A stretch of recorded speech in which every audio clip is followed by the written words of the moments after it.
ভাগ্যক বিশ্বাস নকৰিবা, বিশ্বাস কৰিবা তোমাৰ শক্তিক। শিক্ষক হৈছে এডাল মমবাতিৰ দৰে, যি নিজে গলি আনক পোহৰ দিয়ে।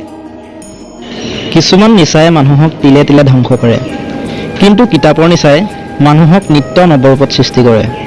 প্ৰত্যেকখন ভাল কিতাপে মানুহৰ মনৰ দিগন্ত আগতকৈ কিছু বহল কৰি দিয়ে।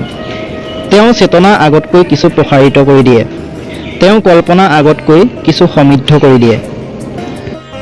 আমাক এনে শিক্ষা লাগে, যাৰ দ্বাৰা আমাৰ সৎ চৰিত্ৰ গঠন হয়, যাৰ দ্বাৰা মানসিক বল বুদ্ধি হয়, যাৰ দ্বাৰা বুদ্ধিমত্তা প্ৰসাৰিত হ'ব আৰু যাৰ সহায়ত আমি নিজৰ ভৰিত থিয় দি আত্মনিৰ্ভৰশীল হ'ব পাৰোঁ। আমি এনে শিক্ষা বিচাৰোঁ, যি শিক্ষাই আমাক চৰিত্ৰৱান হ'বলৈ শিকাব, মনৰ দৃঢ়তা বৃদ্ধি কৰিব, মেধাৰ প্ৰসাৰ ঘটাব আৰু নিজৰ ভৰিত থিয় হ'বলৈ সক্ষম কৰাব। যিজন ব্যক্তিয়ে জীৱনত এবাৰো ভুল কৰা নাই, ইয়াৰ অৰ্থ হ'ল যে তেওঁ শিকিবলৈ কোনো চেষ্টা কৰা নাই। পৰিস্থিতি যিমানেই ভয় লগা নহওক কিয়, দৃঢ়তা আৰু আত্মবিশ্বাস থাকিলে জয়লাভ সুনিশ্চিত। কৰোঁ বুলি কোনেও প্ৰতিভাৰ সৃষ্টি কৰিব নোৱাৰে, ইয়াক কেৱল সঠিক পথেৰে আগুৱাই নিবহে পাৰি। যাৰ দুই চকু নাই তেওঁ অন্ধ নহয়। যিজনে নিজৰ দুখ ঢাকি ৰাখি আনৰ দুখ খুচৰি ফুৰে, তেওঁহে প্ৰকৃত অন্ধ।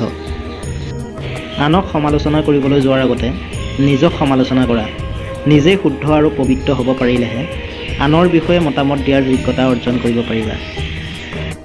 অতিৰিক্ত অহংকাৰ পতনৰ লক্ষণ আৰু অতিৰিক্ত সৰলতা ঠগ খোৱাৰ লক্ষণ।